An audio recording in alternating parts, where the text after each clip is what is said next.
بسم الله الرحمن الرحيم. الحمد لله الهادي عباده إلى الطريق السوي، هداهم بالقرآن وأنقذهم من النيران وكفاهم من الشيطان، وجندهم بالقرآن وأعطاهم من الإحسان وكفاهم من النفس الأمارة بالعصيان. أشهد أن لا إله إلا الله ربا وخالقا رازقا ومعطيا. أشهد أن لا إله إلا الله سرا وإعلانا. أشهد أن لا إله إلا الله في السراء والضراء وعند البأساء. أشهد أن لا إله إلا الله كم منح من العطايا والهبات، وكم أنزل من الخيرات والمسرات، وكم دفع من الابتلاءات والمكروهات. خيراته طيبات، وأرزاقه زكيات، ونعمه متواليات. أشهد أن لا إله إلا الله إقرارا وتوحيدا، تعبدا له وتقديسا. وأشهد أن نبينا وحبيبنا وغرة عيوننا محمد صلى الله عليه وآله وصحبه وسلم، النبي المصطفى والحبيب المجتبى، صلى الله عليه ما همع سحاب وبان سراب واجتمع أحباب وقرئ كتاب. صلى الله وسلم وبارك على النبي المصطفى صلاة تبلغه ما بلغ الليل والنهار، صلى الله عليه وعلى آله الأطهار وصحبه الأبرار ومن تبعهم بإحسان واقتفى أثرهم بإيمان. أما بعد، فيا أهل أبها، أهلا وسهلا والسلام عليكم، وتحية منا تزف إليكم. أحبابنا، ما أجمل الدنيا بكم، لا تقبح الدنيا وفيها أنتم. أبلغكم سلام قلبي وفؤادي وجوارحي يا أهل أبها، سلاما لو عانق السماء لأهطلت مطرا مدرارا، سلاما لو حرك شغاف القلب لأخرجت حبا ووئاما، سلاما لو شارف الأرض لأخرجت وردا وريحانا. فالسلام عليكم ورحمة الله تعالى وبركاته. اللهم إني أسألك يا حي يا قيوم أن تجعل لقاءنا مبارك. اللهم اشف مرضانا وعاف مبتلانا وفك أسرانا، يا من تعلم حوائج نفوسنا ويا من تعلم سرنا ونجوانا. اللهم يا حي يا قيوم يا رحيم يا رحمن، قلوبنا بين يديك وجوارحنا ملء ناظريك. اللهم يا حي يا قيوم يا من تسمع كلامنا وترى مكاننا وتعلم حوائج سؤلنا، نسألك اللهم أن تفرج هم المهمومين من بيننا. اللهم نفس كرب المكروبين واقض الدين عن المدينين. يا حي يا قيوم نسألك أن توفق شبابنا لما تحب وترضى، وتأخذ بنواصي شيبنا للبر والتقوى. اللهم إنا نسألك فعل الخيرات وترك المنكرات. يا حي يا قيوم يا رحيم يا رحمن، نسألك رحمة من رحماتك تنزلها على قلوبنا، ترحم بها ضعفنا وتتولى بها أمرنا، وتعطينا بها سؤلنا، وتغفر بها ذنبنا، وتستر بها عيبنا، وتصلح بها زوجنا وولدنا، إنك أنت سميع الدعاء. أيها الأحبة في الله تعالى، إن الحياة التي نعيشها ذل وافتقار، انكسار وابتهال للعزيز الغفار الذي قد قال وإني لغفار. فبأي الآلاء نعيشها، وبأي الطرق إلى الله نسلكها، وفي أي الأحوال إلى الله نقتفي أثرها. عجبا لك أيها الإنسان، وعجبا لك أيتها المرأة الكريمة، عجبا لنا نعيش في حياة غريبة وعجيبة ملؤها فراغ وأوقات فيها أحوال غريبات ومناظر فاتنات. فلذلك جاء عنوان حديث هذه الليلة كشف الحساب. حدثنا عن سر اختيارك أيها المحاضر، أخبرنا عن أسبابه، أخبرنا عن أحوال أولئك أهل الكشف، علمنا رعاك الله كيف نسير بقلوبنا إلى الله. أيها الأحبة في الله، إن الإنسان منا أمامه قاعدة ينبغي عليه أن يدركها، أننا في الحقيقة فقراء إلى الله. إن الله جل وعلا غني عنا، إن الله سبحانه وتعالى لا تضره معصيتنا ولا تنفعه طاعتنا، بل هو أغنى الأغنياء سبحانه وتعالى. والله لو أدرك ذلكم المخلوق الضعيف أن رب العزة والجلال والإكرام هو الذي قد قال يا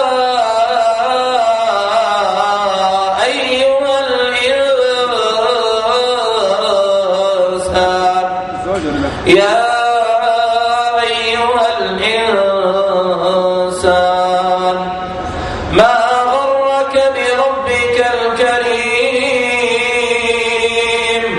الذي خلقك فسواك فعدلك في أي صورة ما شاء ركبك. يا الله، ما أعظم نعمك علينا، كم في صورة ركبتنا، وفي كم من منظر أعطيتنا، ومن قوة وهبتنا، ومن رزق أكرمتنا، ومن ولد وهبتنا، ومن فضائل ميزتنا. فأين منا الشاكرون لربنا، وأين المثنون على خالقنا؟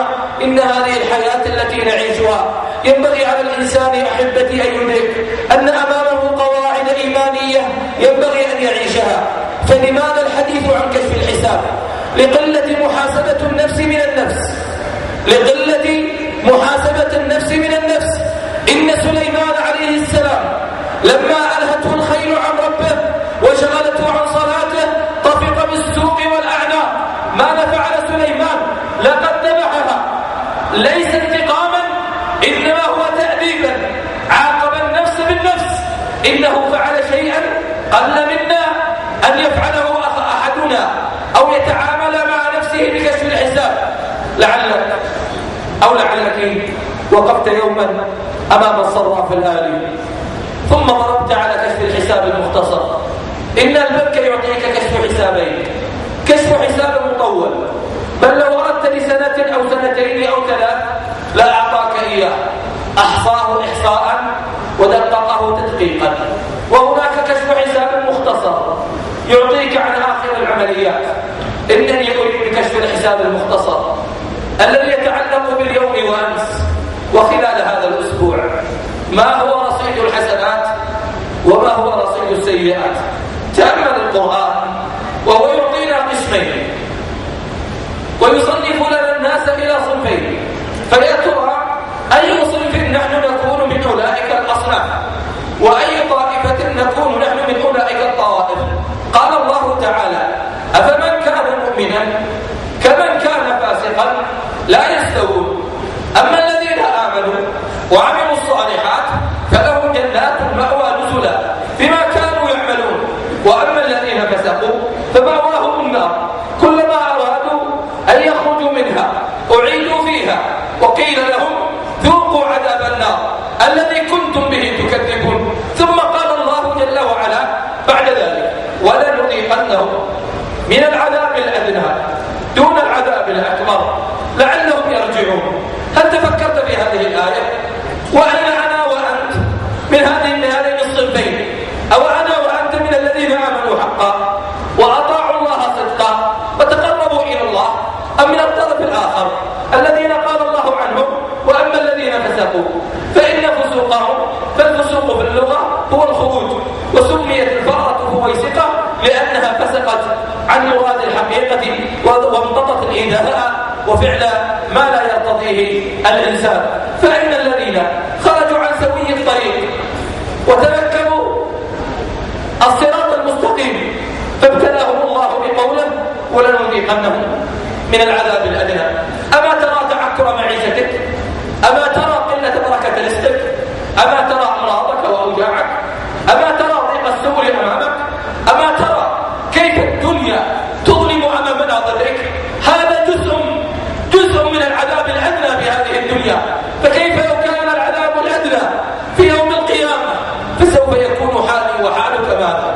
أما يرى الإنسان منا كيف يستدرجه الله جل وعلا استدراجا، عندما قال الله جل وعلا سنستدرجهم من حيث لا يعلمون وأملي لهم إن كيدي متين. أو تظن يا مسكين أنك عندما تدخل على الإنترنت ثم تبدأ تتصفح المواقع ثم يأتيك الشيطان دالك على بعض الإباحيات وآخذا بناظريك إلى بعض الصور وقاعدا لك إلى بعض الأمور المحرمة، أو تظن أن الشيطان عندما يذلك ويجعلك تنقاد وراء قنوات فضائية ثم تبدأ بإسلامية ثم تتمطاها إلى إخبارية ثم تتمطاها بعد ذلك إلى قنوات مليئة بالعهر والدعارة وغير ذلك، إنه استدراج حتى يدرك الإنسان كيف يكون الإيمان عنده قوي والإيمان عندما ينطفئ. لقد أخبر النبي صلى الله عليه وسلم كما في الحديث الصحيح فقال لا يزني الزاني حين يزني وهو مؤمن ولا يسرق السارق حين يسرق وهو مؤمن ولا يشرب الخمر حين يشربها وهو مؤمن. عندما ينطفئ نور الإيمان من قلب ذلك الإنسان يقوده إلى العصيان وإلى الغفلة عن الرحمن، ثم يغريه الشيطان ثم يضله ثم يفعل به الأفاعيل ثم يجعله لا يتحاشى محرمية ولا يتحاشى غيرها. كل ذلك من هذين الصنفين. تعال معي إلى الصنف الثاني. قال الله جل وعلا فإذا جاءت الطامة الكبرى يوم يتذكر الإنسان ما سعى وبرزت الجحيم لمن يرى فأما من طغى وآثر الحياة الدنيا فإن الجحيم هي المأوى وأما من خاف مقام ربه ونهى النفس عن الهوى فإن الجنة هي المأوى. روى البخاري في صحيحه أن النبي صلى الله عليه وسلم قال من أحب لقاء الله أحب الله لقاءه ومن كره لقاء الله كره الله لقاءه. أو تظنون أن لقاء الله أمرا هينا أتظنونه لقاء هينا؟ قال الحافظ ابن حجر واللقاء على نوعين: لقاء العام عندما يلتقي الله جل وعلا بجميع الخلق، ولقاء خاص عندما يلتقي بفئة المؤمنة خافت يوم الوقوف بين يدي من؟ بين يدي الله. إن الإنسان عندما يستحي من نظر مخلوق ضعيف، إذا نظر الولد إلى والده أو الزوجة إلى زوجها أو الزوج إلى زوجته أو الأخ إلى أخيه أو القريب إلى قريبه استحى وتبجح وأراد أن يدافع عن خطئه ومعصيته، فكيف لو كان المحاسب هو الله؟ وكيف لو كان الرقيب هو الله؟ فلذلك النفس تقود الإنسان إلى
لعلها تفيق قليلا وتدرك أن اللقاء في هذه الدنيا مرتبط بالتذاذ.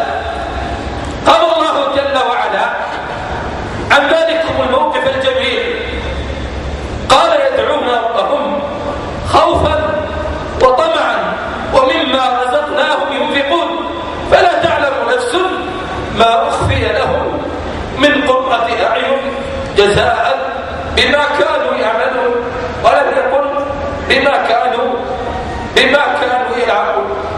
والنفس إذا استشعرت أن هناك أمور مهمات ينبغي عليها أن تعلم أنها في دنيا تحتاج إلى مجاهدة وإلى مصابرة، قال الله تعالى يا أيها الذين آمنوا اصبروا وصابروا ورابطوا واتقوا الله لعلكم تفلحون.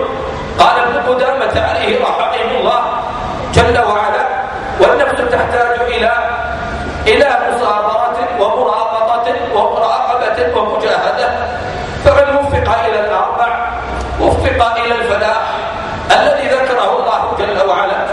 ما منا من أحد إلا ينطبق فيه حديث رسول الله صلى الله عليه وآله وسلم كل ابن آدم خطاء وخير الخطائين التوابون. ولكن أين تلك النفوس التي اتسم الصدق على أفعالها والأخلاق على محياها وعلمت يقينا أن ربها جل وعلا بحاجة إلى أن يسمع صوتي وصوتك وإلى صوتك. لكن تعالوا معي إلى التصنيف الثالث. قال الله جل وعلا فأما من أعطى واتقى وصدق بالحسنى فسنيسره لليسرى وأما من بخل واستغنى وكذب بالحسنى فسنيسره للعسرى. لا إله إلا الله. كم ترى من اليسر في حياتك وكم ترى من التعاسة في حياتك. لئن كانوا يعدون الذنب الذي يرونه في أزواجهم هو ذنبا يبتليهم الله جل وعلا به، فماذا سوف نقول وماذا نحن قائلين ونحن نرى تعكر أمورنا، قلة بركة في الأوقات وقلة بركة في الأرزاق وقلة بركة في الأولاد وقلة بركة في الأعمال وقلة بركة في الإنتاج، حتى أصبحت حياتنا مليئة بكل هذا. اعلم أيها الإنسان والله ثم والله ثم تالله لو كنت من كنت فألقيت معاذيرك فوالله إنها إما أن تكون مقبولة أو أن تكون مرفوضة. قال الله جل وعلا في التصنيف الرابع أفمن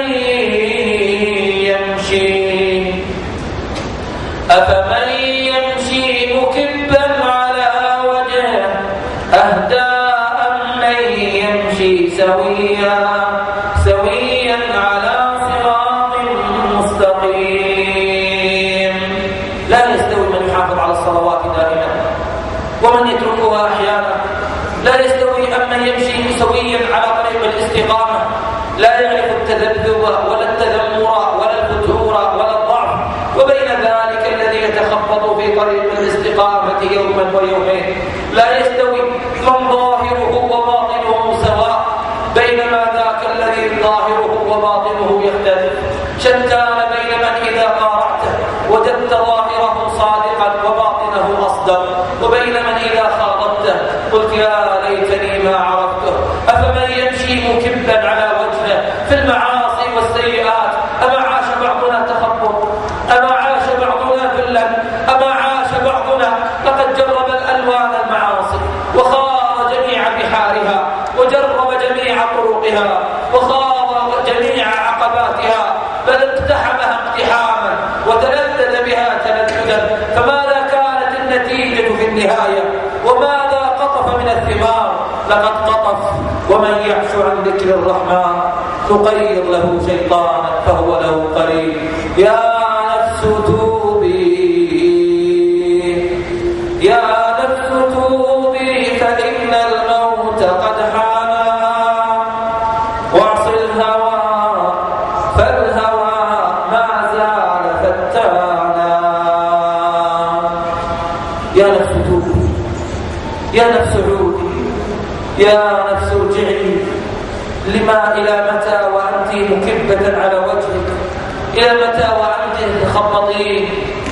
إلى متى وأنت إلى الطاعة إلى متى وأنت عن الطاعة لاهية وللمعاصي ذاكرة، وإلى طريق الله معادية، وإلى طريق الشيطان مصادقة؟ يا نفس توبي، أما ترين مكسبك الحرام؟ أما ترين طعمك الحرام؟ أما ترين أثرك؟ أين خوف السلف من خوفك؟ أين ذل السلف من ذلك؟ أما استشعرت لذيذ الخوف من الله؟ أما استشعرت لذيذ المراقبة بين يدي الله؟ أما استشعرت لو حاسبك الله فأخذ الله روحك وحاسبك على ما أنت عليه فما أنت كائن؟ روى الإمام مسلم من حديث عمرو بن العاص رضي الله عنه أنه لما نزلت به سكرات الموت وقف ولده عند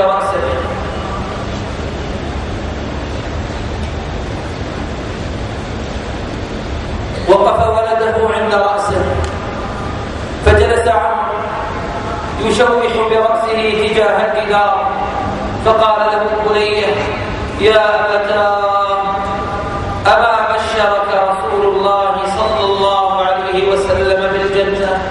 قال: بلى. قال: فلما أنت تفعل بنفسك هذا يا أبتاه؟ قال: يا بني،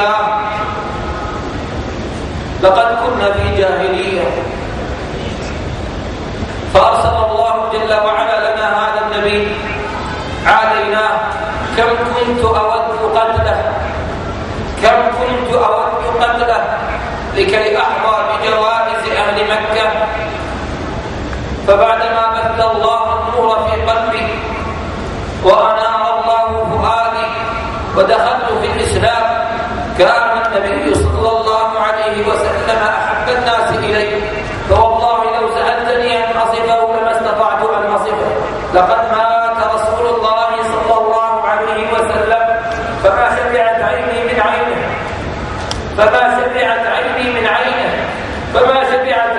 عينه، ثم بعد ذلك قال: فلو متنا على ذاك، يعني لو متنا على الحال الأول فماذا سوف يحاسبنا الله جل وعلا؟ إن هذا درس ندركه من هذه القاعدة.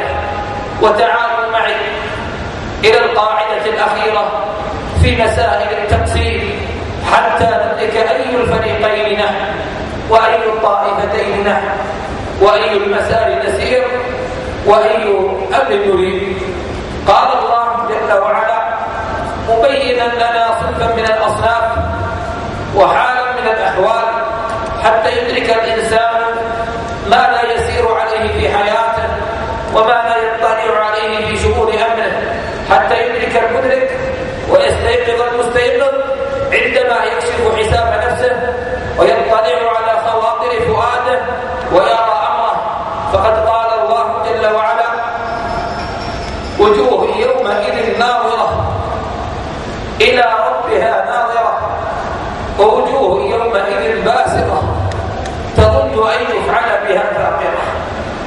إن تلك الوجوه التي أصبحت مسفرة وضاحكة مستبشرة لأن الله جل وعلا ميزها في الواقعة بقوله: إذا وقعت الواقعة ليس لوقعتها كاذبة خافضة رافعة.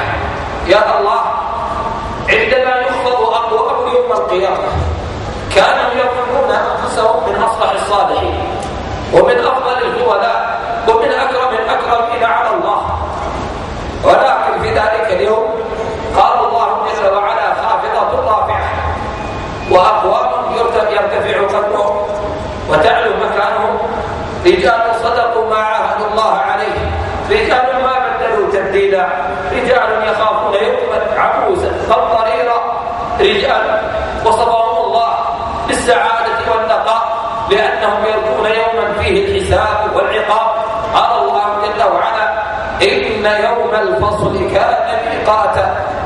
فيوم الفصل ميقات للعالم كله، للمطيع والعاصي، للبر والفاجر، لنا جميعا. فهل ندرك أحبتي أننا بحاجة إلى هذه القواعد القرآنية النورانية حتى نرى أي الفريقين نريد؟ خطاب سريع: أي الفريقين تريد أن تكون معه؟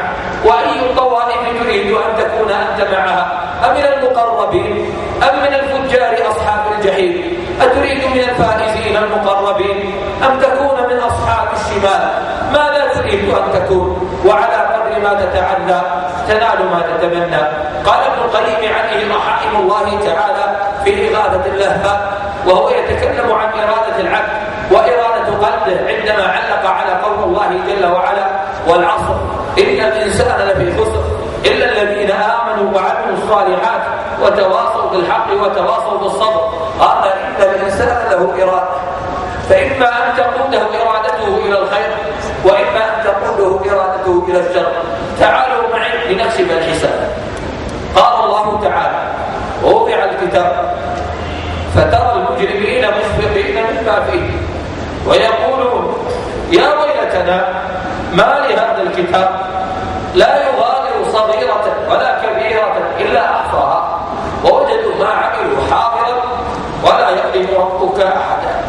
أتركك دقيقة. تخيل هذا اليوم، تخيل هذا الموقف، تخيل عندما يوضع الكتاب فيراه كل إنسان ذلكم الكتاب الذي لا يغادر صغيرة ولا كبيرة إلا أحصاها. إن كنت قد نسيت فإنك لك رقيب وعتيد. كتاب عند ربي لا يضل ربي ولا ينسى. تخيل ذلكم الموت. لو أحصيت الآن رصيدك الآن يا من تسمعني ويا من تسمعيني، هل أنت ترجو لقاء الله الآن أم هل أنا وأنتم جميعا نتوقع أننا مستعدون للقاء الله جل وعلا أم عندنا أشياء كثيرة ما انتهينا منها؟ هذا عنده عقوق لوالديه وذاك عنده قطيعة أرحام وذاك عنده ظلم ومظالم وذاك عنده ربا ما تحلل منه والآخر عنده معاصي لا يزال مستمر عليها، عنده معاصي لا تزال في خزينته لئن وقف لله طائعا.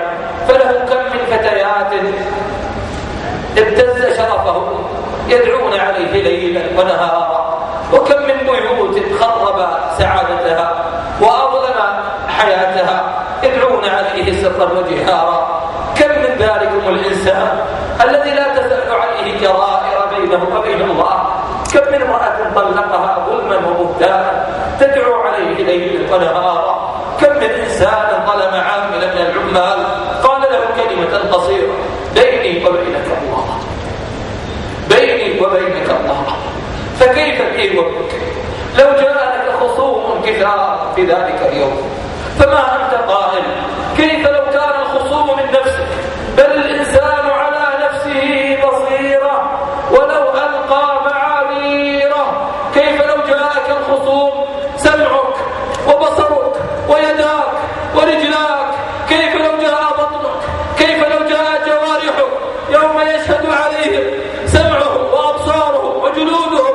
كيف لو شهدوا عليك من تلقاء نفسك؟ كيف لو جاء الشهود هؤلاء؟ كيف لو كشف الحساب فاتضحت أوامر وأشياء هي من نفسك أنت؟ اليوم نختم على أفواههم وتكلمنا أيديهم وتشهد أرجلهم. فشتان بين الفريقين، شتان بين الفريقين. فريق وجوههم مسفرة ضاحكة مستبشرة، فريق سماتهم سمات أهل الإيمان، فريق يدخلون من باب الريان، فريق يشفع لهم الصيام والصلاة، فريق يأتي أناس يوم القيامة هم لا يعلمونهم لكن الله يعلمهم في ذلكم اليوم، يوم التغابن، يوم يجمعكم ليوم الجمع.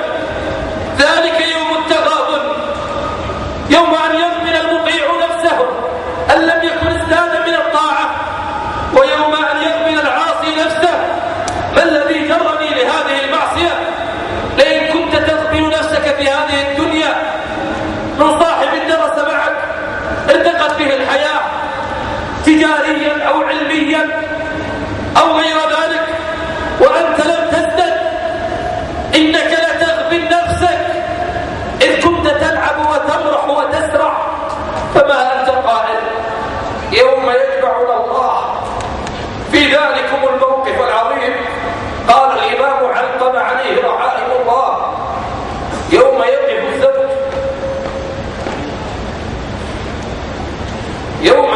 الزوج ناظرا لزوجته قائلا: يا فلانة يا فلانة أي بعل كنت لك؟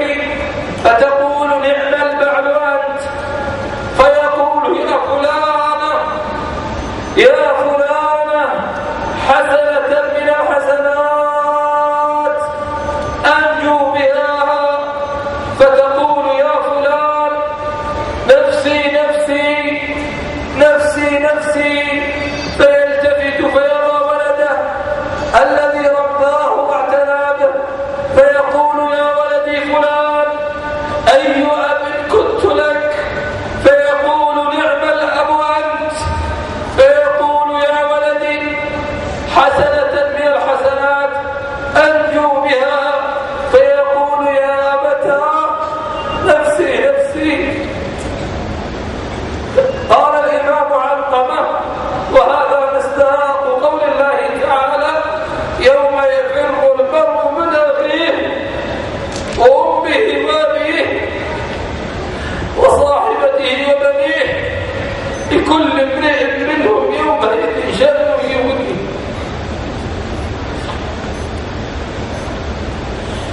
فيا من راودتك نفسك للعصيان دع ذلك اليوم التغابن، ويا من طاوعت نفسك في ترك القرآن والقيام بين يدي الرحمن ماذا جعلت في رصيدك اليوم التغابن؟ قال النبي صلى الله عليه وسلم للصحابة الأبرار: أتدرون من المفلس؟ قالوا: المفلس الذي ليس عنده دينار ولا درهم. قال: بل المفلس من يأتي يوم القيامة بحسنات أمثال جبال تهامة بيضاء فيجعلها الله هباء منثورا. قد أتى يوم القيامة وقد ضرب هذا وسفك دم هذا وظلم هذا فيأخذ هذا من حسناته حتى إذا فنيت حسناته أعطي من سيئاتهم فيقذف به في النار. فلماذا نكون مفلسين؟ جمعنا الدينار والدرهم وما فكرنا كيف نعيش هذه الأزمة. لئن كان العالم كله يتكلم عن أزمة مالية فإننا نعيش أزمة عبادية، نعيش أزمة في الأعمال الصالحات والأفعال والقربات والأعمال الزكيات. فأين منا من كشف الحساب لنفسه؟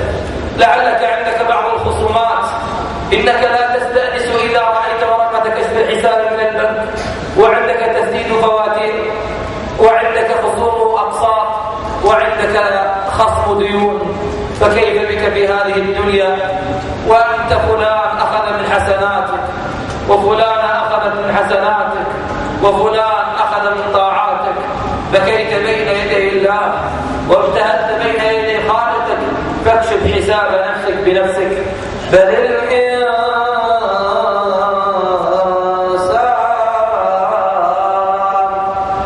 على نفسه بصيرة ولو ألقى معاذيره. أبا بكر كان رجلا أسيفا بكاء، مع أنه الرجل الذي يقال له ادخل من أي أبواب الجنة شئت. وإذا جئنا إلى الفاروق فقد قال أنس: مررت على حائط عمر أي بستانه فإذا به أسمع عمر يصلي ويدعو في قيام الليل قائلا: فيهن يا ابن الخطاب ويل لك يا عمر إن لم يرحمك الله، ويل لك يا عمر إن لم يرحمك الله.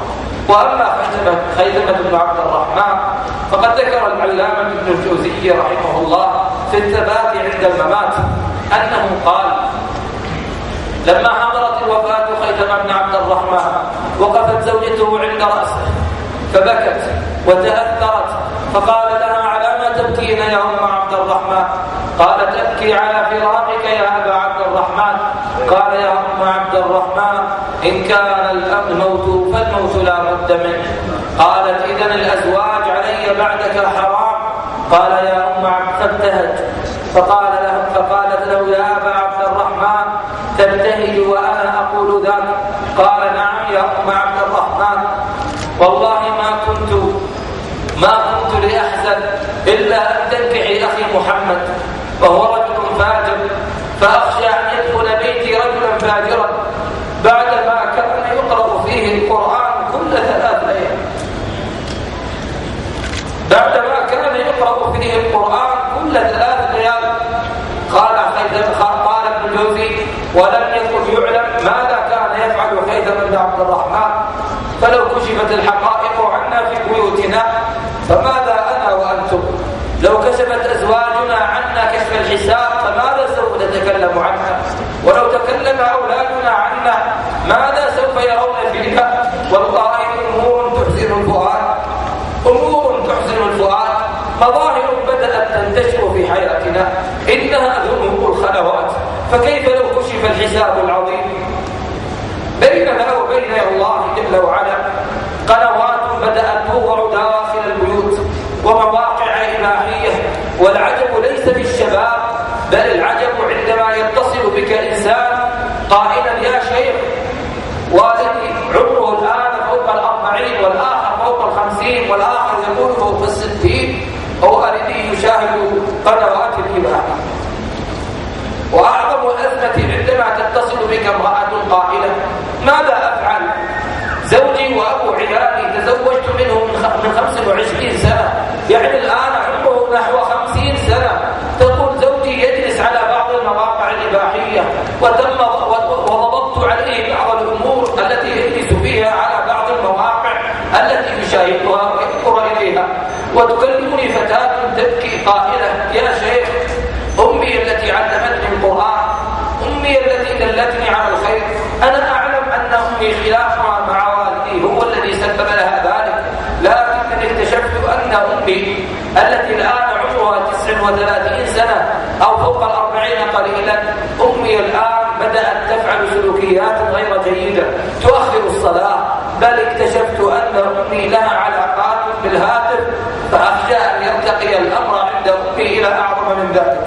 ومن أعظم المواقف التي أثرت علي في قلبي وفي حياتي ألقيت محاضرة مرة في إحدى المناطق في إحدى المدارس بعد مدة قليلة وتكلمني مديرة المدرسة وهي ترتعد فرائصها وهي تقول اكتشفنا أن إحدى الفتيات في المتوسطة اكتشفنا أن هذه الفتاة بدأ يقل مستواها الدراسي ويضعف شيئا فشيئا. ناقشتها المرشدة حاولت معها لم تصل معها إلى جواب. عند ذلك جلست أنا وإياها مع الطالبة فبعد ذلك قلت للطالبة أعندك ظروف في البيت تؤثر عليك؟ علاقتك مع والدك ووالدتك طيبة أم لا؟ فأنزلت الفتاة رأسها وقطعت وقالت أمي مطلقة ونحن فقط نسكن مع والدنا في البيت أنا وأختي التي في الثانوية وعندنا إخوان صغار كيف علاقة والدكم معكم؟ تأثرت الفتاة من هذا السؤال وقالت والدي هو السبب في ضعفنا. تقول المديرة تأثرنا ولم نعرف السبب. عند ذلك قالت الفتاة يا الله والدي يتحرش فيني كثيرا والدي يتحرش فيني كثيرا وكذلك بأختي ومما سبب لنا أزمات داخل نفوسنا بل أختي الكبيرة يوم من الأيام امتنعت فقام إليها وأكسر الزجاجة ثم شرط بدنها كله بإذن. فإذا كان بعض الناس يعيش دواخل بيته بمثل هذه المآسي الحزينة وهذه الأفعال القبيحة، فما نحن قائلون لو كشف الحساب وظهر المستور يوم يصدر الناس أشتاتا ليروا أعمالهم، فمن يعمل مثقال ذرة خيرا يره ومن يعمل مثقال ذرة شرا يره. فلئن كان يحاسبنا على الذرة فكيف يحاسبنا على النظرة؟ ولئن كان يحاسبنا على الذرة فكيف يحاسبنا على الزنية؟ ولئن كان يحاسبنا على الذرة فكيف يحاسبنا سبحانه وتعالى على شرب الخمر وتعاطي المخدرات وفعل المحرمات؟ أيها الأحبة في الله تعالى، ولنأتي معكم إلى ختام هذه الوصية في كشف الحساب، إنها محاسبة النفس. وعمر رضي الله عنه وأرضاه يقول: حاسبوا أنفسكم قبل أن تحاسبوا وزنوها قبل أن توزنوا وتزينوا للعرض الأكبر على الله. النفس لا بد أن نزكيها بالطاعات، الشيطان يريد منا الغواية. قال العلامة الشوكاني عليه رحمه الله تعالى في قول الله تعالى: والله يريد أن يتوب عليكم ويريد الذين يتبعون الشهوات أن تميلوا ميلا عظيما. قال: لا يهيعون إلا إذا رأوكم سلكتم طريقهم وفعلتم فعلهم.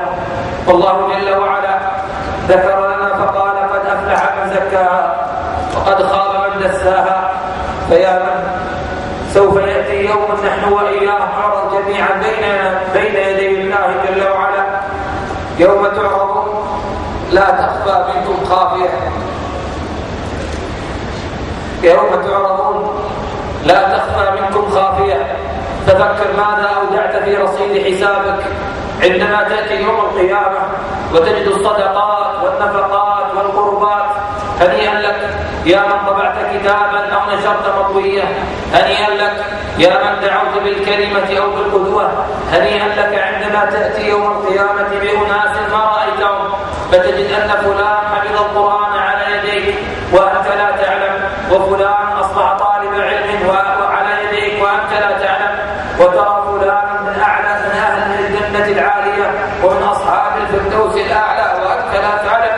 هنيئا لك عندما تأتي يوم القيامة وأنت لم ترى أولادك، مت وهم صغار، فما تلذذوا بك وما تلذذت بهم حتى أتيت يوم القيامة فرأيت أناسا في أحسن الهيئات والمناظر. فعندما رفعت منزلتك فإذا بك تراها بولدك الصالح الذي يدعو لك. هنيئا لك يا من غرست بذور المعروف، يا من سنيت سنة حسنة. قال العلامة الشاطبي عليه رحمه الله تعالى في كتابه الاعتصام في حديث النبي صلى الله عليه وآله وسلم: من سن سنة حسنة فله أجرها وأجر من عمل بها إلى يوم القيامة، ومن سن سنة سيئة فعليه وزرها ووزر من عمل بها إلى يوم القيامة. قال: إن من الناس من إذا ماتت معه حسناته وبقيت سيئاته بعده، وإن من الناس من إذا مات، نسأل الله أن يجعلني وإياكم منهم قولوا آمين. ومن الناس من إذا ماتت سيئاته معه وبقيت حسناته بعده، ينفعه الله جل وعلا بها، هو قد وضع في التراب لكن حسناته رفعته إلى الفردوس الأعلى، من علم علمه أو ولد صالح رباه أو خير نشره أو صدقة جارية فعلها. ففتش في رصيد حسابك ماذا يوجد فيه، كم من يتيم كفلته وكم من أرملة رعيتها، وماذا كم من بيت. إن من الناس من إذا مات بكاه عالم كله، وإن من الناس من إذا مات لا يعرفه أحد بل لا يتأثر له أحد. فكن مسباقا سباقا سابقا مسابقا إلى الخير ولا تكن فاترا. اكشف حساب نفسك. إلى متى وأنت ما تعيش إلا لوحدك؟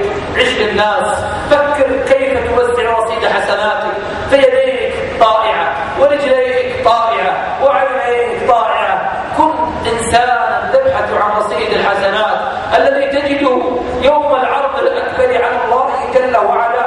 فقد قال الله جل وعلا: يوم يكون الناس كالفراش المبثوث وتكون الجبال كالعهن المنفوش، فأما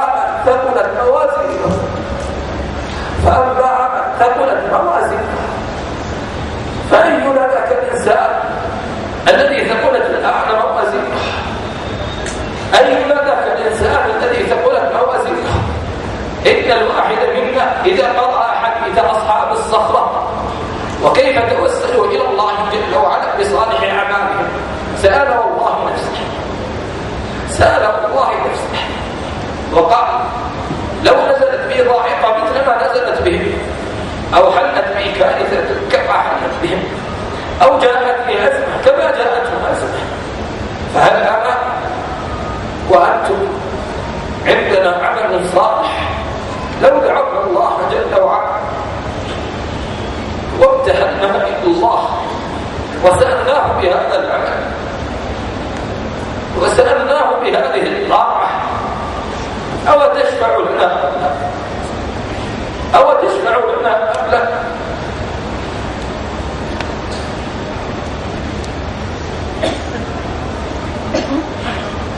إن الإنسان ينبغي أن يكون عنده بين يدي الله عمل صالح يكون كالرصيد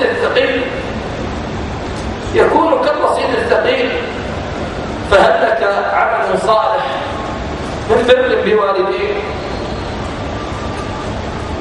أو عمل صنعته من المعروف حتى يقيك الله به من مصارع السوء؟ إن الإنسان إذا قرأ حديث البخاري من حديث أبي هريرة: 7 يظلهم الله في ظله يوم لا ظل إلا ظله، إمام عادل، وشاب نشأ في عبادة الله، ورجلان تحابا في الله اجتمع عليه وتفرق عليه، ورجل قلبه معلق بالمساجد، ورجل تصدق بصدقة فأخفاها حتى لا تعلم شماله ما تنفق يمينه، ورجل دعته امرأة ذات منصب وجمال فقال: إني أخاف الله رب العالمين، ورجل ذكر الله خاليا ففاضت عيناه. هذه 7 موجود جلها أو بعضها أو واحدا منها عند واحد منا أم لا؟ فاجعل بينك وبين يدي الله رصيدا يقيك من مصارع يوم القيامة، ويحميك ويدافع عنك ويفك رقبتك ويعتق ضميرك ويسدد خطاك. واعلموا أن فيكم رسول الله لو يطيعكم في كثير من الأمر لعنتم، ولكن الله حبب إليكم الإيمان وزينه في قلوبكم وكره إليكم الكفر والفسوق والعصيان، فتطهر من الخصومات وأدي الديون التي عليك للناس، اغفر زلتهم وتجاوز عن عثرتهم وامحو خطيئتهم، وطهر قلبك من الضغينة والبغضاء. فسوف يأتي اليوم الذي إذا بعثر ما في القبور وحصل ما في الصدور إن ربه به يومئذ لخبير. وفكر في رصيدك الدعوي والعلمي والعبادي ورصيدك بجميع أشكاله وألوانه. لا أملك في ختام هذا اللقاء إلا أن أسأل الله جل وعلا: اللهم إني أسألك أن تغفر ذنوبنا أجمعين، اللهم وفق الحاضرين والحاضرات، اللهم يا حي يا قيوم اجعلنا وإياهم ممن كثرت عندهم الحسنات وغفرت لهم الزلات والخطيئات. اللهم بيض وجوهنا يوم تسود الوجوه، اللهم بيض وجوهنا يوم تسود الوجوه. اللهم إنا نسألك السعادة في قلوبنا وفي أرواحنا وفي ضميرنا وفي جميع شؤون حياتنا يا حي يا قيوم يا رحيم يا رحمن. إن أخطأنا بيننا وبينك فاسترنا يا ربنا بيننا وبين الناس. اللهم إنا نسألك أن ترفعنا في عليين مع النبيين والصديقين والشهداء والصالحين. اللهم من حضر معنا هذا اللقاء، اللهم من حضر معنا هذا اللقاء لا تخير ظنه فيك يا رب، اللهم لا تخير ظنه فيك، اللهم لا تخير ظنه فيك، اللهم لا تخير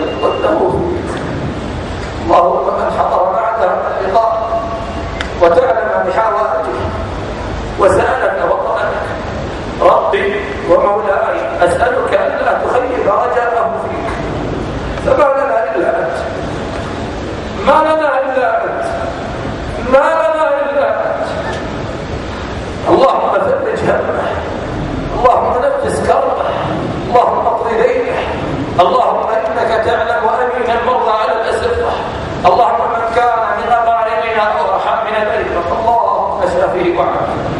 اللهم شافه وعافه. اللهم شافه وعافه.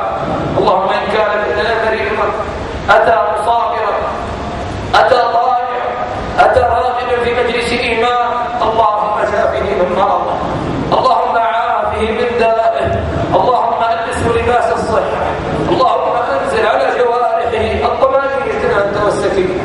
اللهم من كان بيننا وبينه وبين أهله خلاف أو نزاع أو شجار، من كان في قلبه ضغينة، اللهم سلها من قلبه اليوم، اللهم سلها من قلبه اليوم.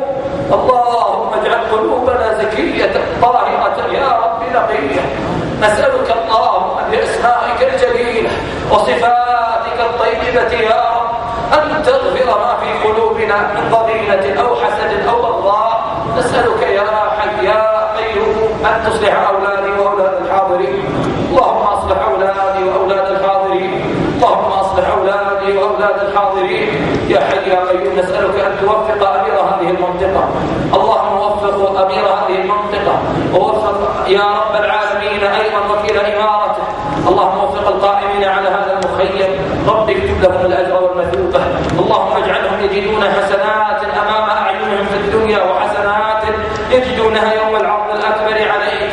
اللهم اكتب لهم أجر ما قدم.